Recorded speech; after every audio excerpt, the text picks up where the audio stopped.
Hello, जय हिंद, जय Bharat, happy Holi दोस्तों। कैसे हो आप सभी? उम्मीद करता हूँ बहुत अच्छे होंगे। दोस्तों, आज आर्मी अग्निवीर क्लर्क के कंप्यूटर की ये तीसरी क्लास है।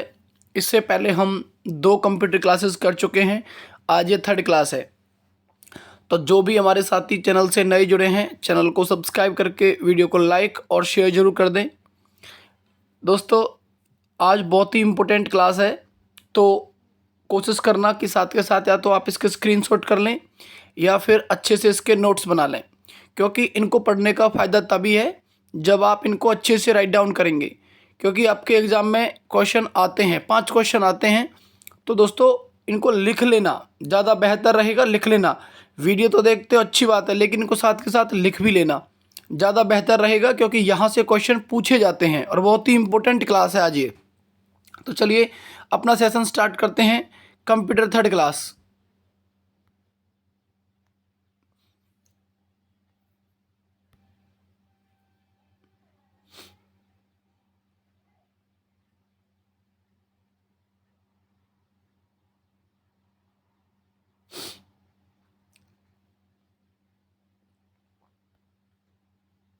देखिए, यहीं से वो टॉपिक थोड़ा छोड़ा था, अब यहीं से स्टार्टिंग कर रहे हैं। देखिए, मेजरमेंट यूनिट्स।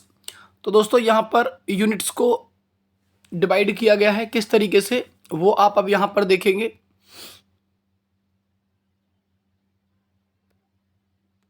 देखिए, सबसे पहले कि 1 bit is equal to 1 bit is equals to, कि एक जो बिट होती है वो किसके बराबर होती है, तो आप याद रखेंगे 0 और 1 के बराबर होती है।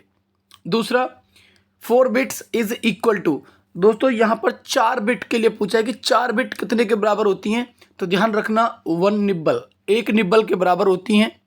उसके बाद 8 bit is equal to, 8 bit कितने के बराबर होती हैं, तो 8 बिट होती हैं 1 बाइट, 1 बाइट के। ये ध्यान रखना, 8 बिट बराबर 1 बाइट के। उसके बाद 1024 बाइट इज इक्वल्स टू, दोस्तों यहाँ पर 1024 जो बाइट है वो कितने के बराबर है, 1 केबी के। 1 केबी का मतलब है किलोबाइट। उसके बाद देखिए,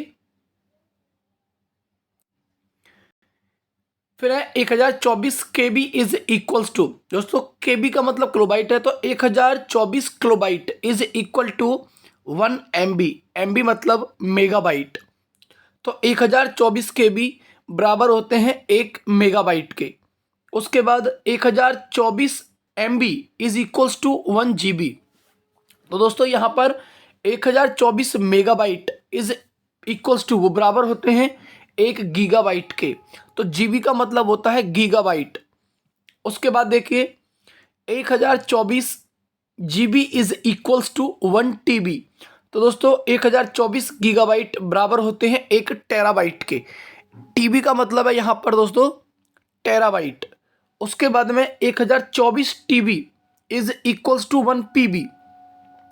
तो दोस्तों यहाँ पर 1024 टेराबाइट जो बराबर होते हैं वो 1 पेटाबाइट के। पीबी का मतलब है पेटाबाइट, पी का मतलब पेटा, बी का मतलब बाइट, तो पेटाबाइट। उसके बाद देखिए नेक्स्ट आगे, इसमें आगे दे रखा है 1024 PB, 1024 PB is equals to 1 EB। तो दोस्तों यहाँ पर 1024 जो पेटाबाइट है वो बराबर होते हैं 1 एक्साबाइट के। दोस्तों यहाँ पर ई का मतलब है एक्साबाइट, ये वाला, तो एक्साबाइट 1 एक्साबाइट। अब यहाँ पर है 1024 EB, तो 1024 exabyte is equals to 1 GB ZB। तो दोस्तों 1 ZB का मतलब है जोटा बाइट, ये होता है ये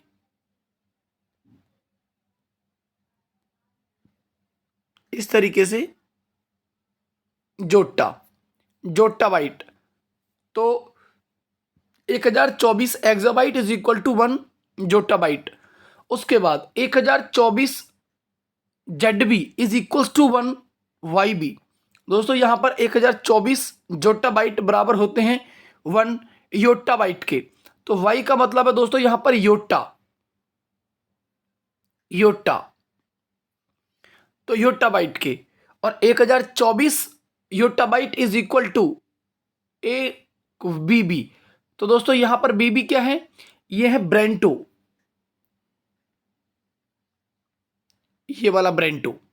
तो 1024 Y B is equal to 1 BB, BB का मतलब ब्रेंटो बाइट, और उसके बाद में 1024 BB is equal to 1 GEOP. अब यहां पर दोस्तों देखिए आगे नेक्स्ट, इसमें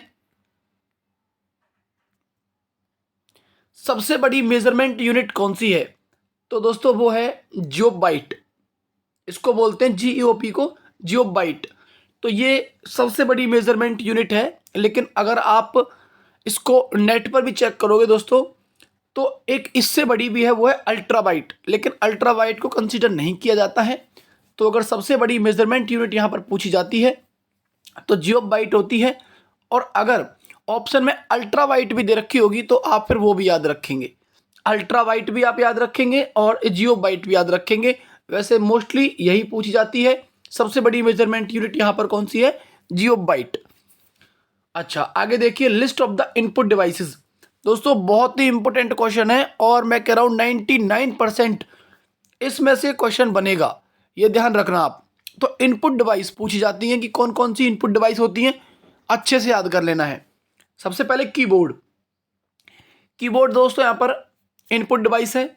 उसके बाद माउस, OCR, OMR, MICR। देखिए अभी जो ये पढ़ रहे हैं हम, अभी सिर्फ ये पढ़ रहे हैं कि ये इनपुट डिवाइस है, लेकिन फिर इनको 1 बाय 1 डिस्कस करेंगे कि ये होती क्या है, जैसे कि OMR क्या है, OCR क्या है, MICR क्या है, इनको डिटेल से पढ़ेंगे इससे आगे विद एक्सप्लेनेशन। अभी सिर्फ इनपुट डिवाइस पढ़ रहे हैं। उसके बाद देखिए नेक्स्ट,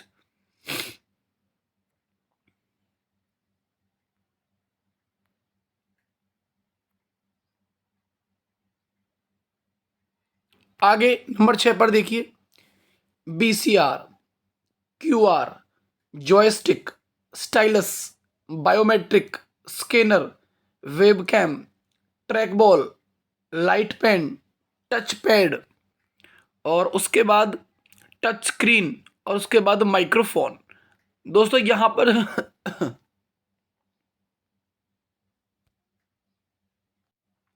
आगे देखिए, अब यहां पर है list of the output devices. अभी आपने पढ़े हैं इनपुट डिवाइस, अब आप पढ़ेंगे यहां पर आउटपुट डिवाइस। देखिए आउटपुट डिवाइस क्या है, मॉनिटर, जो मॉनिटर होता है वो आउटपुट डिवाइस होता है। स्पीकर आउटपुट डिवाइस होता है। प्रोजेक्टर आउटपुट डिवाइस होता है। प्लॉटर ये भी आउटपुट डिवाइस होता है, और प्रिंटर ये भी क्या होता है, आउटपुट डिवाइस होता है। उसके बाद देखिए कीबोर्ड, कीबोर्ड को किसने डेवलप किया था दोस्तों, तो कीबोर्ड को डेवलप किया था क्रिस्टोफर लेथम सोल्स ने। बहुत ही इंपॉर्टेंट क्वेश्चन है, याद रखना आप इसको, कि keyboard is developed by Christopher Latham Sholes. उसके बाद कीबोर्ड में कितनी कीज होती हैं, तो दोस्तों देखिए कीबोर्ड में मिनिमम होती है 78 और मैक्सिमम होती हैं 109। याद रखना आप, मिनिमम 78 और मैक्सिमम 109। उसके बाद टाइपराइटर में कौन सा लेआउट होता था, तो दोस्तों टाइपराइटर में जो लेआउट होता था वो था DVORAK, डोरैक। ये टाइपराइटर में यूज करते थे, लेकिन अभी जो अगर क्वेश्चन आता है कि हमारे मोबाइल फोन में कौन सा लेआउट होता है, लेआउट का मतलब वो है कीपैड। अब जैसे हमारे में क्या होता है, QWERTY, इस तरीके से क्यू से शुरू होता है, QWERTY, इस तरीके से। तो QWERTY के टाइप में ये है अभी फोन का लेआउट। जब हम कीपैड खोलते हैं, अपने फोन पर कुछ लिखते हैं, तो जो कीपैड खोलता है वो क्यू से स्टार्ट होता है। तो ऐसे ही टाइपराइटर में था, जो कीपैड होता था उसमें, तो टाइपराइटर के अंदर ये था, और ये सबसे फास्टेस्ट लेआउट था।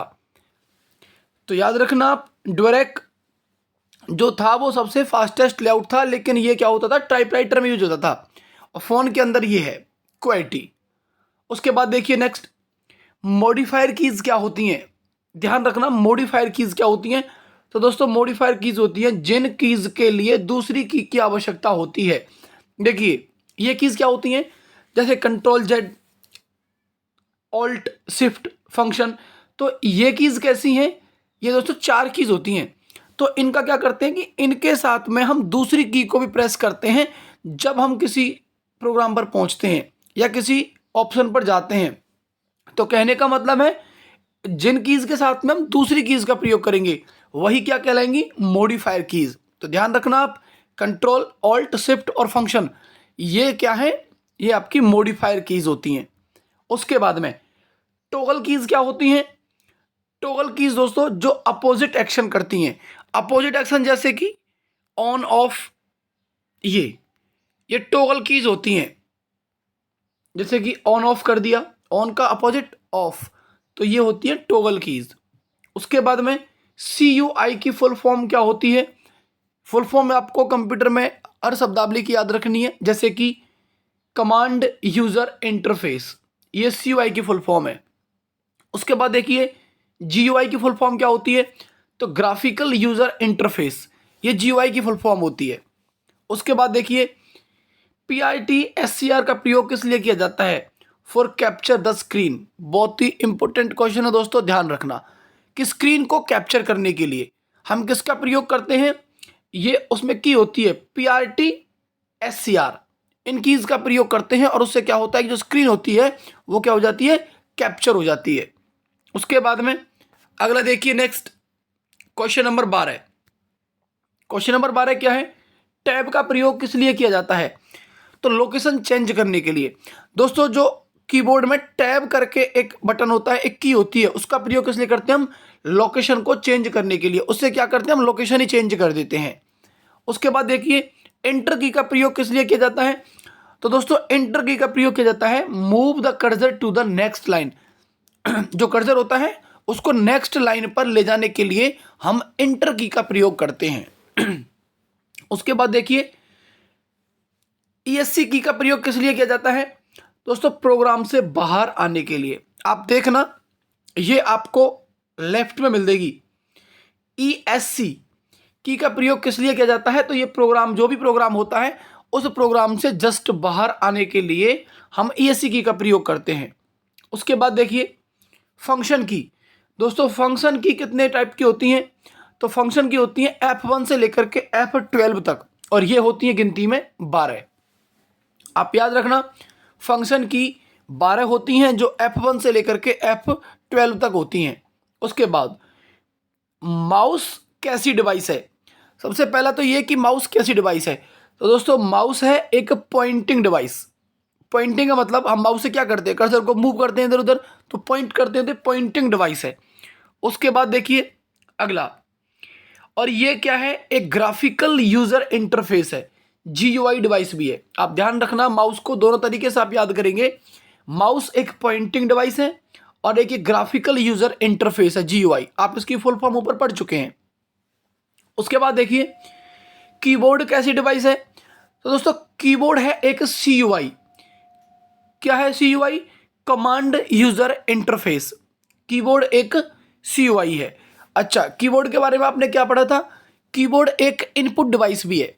आप ध्यान रखना कीबोर्ड एक इनपुट डिवाइस भी है और ये CUI भी है। उसके बाद बाय विच माउस डेवलप्ड, कहने का मतलब है कि जो माउस है वो किसने डेवलप किया था, किसने बनाया था, तो दोस्तों एक व्यक्ति थे डगलस ने बनाया था। उसके बाद टाइप ऑफ माउस, कि माउस कितने टाइप के होते हैं, तो दोस्तों माउस होते हैं, देखिए सबसे पहला जो टाइप है माउस का यहां पर वो है मैकेनिकल माउस। अच्छा मैकेनिकल माउस में क्या होता है, इसमें ट्रैक बॉल का प्रयोग किया जाता है, ट्रैक बॉल। अच्छा ट्रैक बॉल क्या होता है, दोस्तों आपने देखा होगा पहले एक फोन आता था नोकिया का, उसमें एक बीच में एक बटन होता था, उससे हाथ से हम मूव करते थे बीच में, शायद वो नोकिया 5600 करके कुछ ऐसा था। तो उस बीच में एक बटन सा होता था, उसको हम हाथ से मूव करते थे। या फिर आपको ये किस में मिला होगा, एक पैनासोनिक का भी आता था, पैनासोनिक के उसमें भी एक बटन होता था, उसको हम हाथ से ही घुमा देते थे, वो घूम जाता उसके अंदर ही अंदर, तो वो ट्रैक बॉल होती है। उसके बाद ऑप्टिकल माउस, ऑप्टिकल माउस का प्रयोग दूसरा टाइप है इसका, ये इसमें क्या होता है, इसमें लेज़र लाइट का प्रयोग होता है। अभी जो हम यूज़ करते हैं वो ऑप्टिकल माउस भी होते हैं, इसमें लेज़र लाइट लगी होती है रेड रेड सी। उसके बाद में वायरलेस माउस, अब वायरलेस माउस भी आ गए हैं। उनमें क्या होता है, ये इसमें रेडियो वेव का प्रयोग किया जाता है, जिसमें वायर नहीं होती है, जिसको हम कनेक्ट नहीं कर पाते हैं, तो वो होती है वायरलेस माउस। उसके बाद OCR। अब OCR क्या है, हमने ऊपर पढ़ा था इनपुट डिवाइस के अंदर। तो दोस्तों ये है ऑप्टिकल कैरेक्टर रिकॉग्निशन का प्रयोग कहाँ किया जाता है, OCR का। तो दोस्तों OCR का प्रयोग हम कहाँ पर करते हैं, यह हैंड रिटन कैरेक्टर को पहचानने के लिए प्रयोग में आता है। अगर क्वेश्चन आता है कि हैंड रिटन कैरेक्टर जो हाथ से लिखे शब्द होते हैं उनको पहचानने के लिए किसका प्रयोग करते हैं हम, OCR का। उसके बाद में आगे देखिए दोस्तों, अभी ये थर्ड क्लास सिर्फ यहीं तक थी, अभी ये क्लास इनकम्प्लीट है, अब इसको इसके बाद में पढ़ेंगे।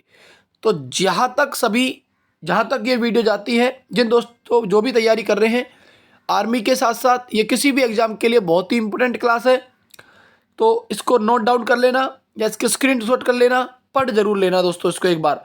और जो भी साथी चैनल से नए जुड़े हैं, चैनल को सब्सक्राइब कर देना, वीडियो को लाइक और शेयर जरूर करना। फोर्थ क्लास इसकी आपको आज शाम को या कल सुबह मिल जाएगी। धन्यवाद।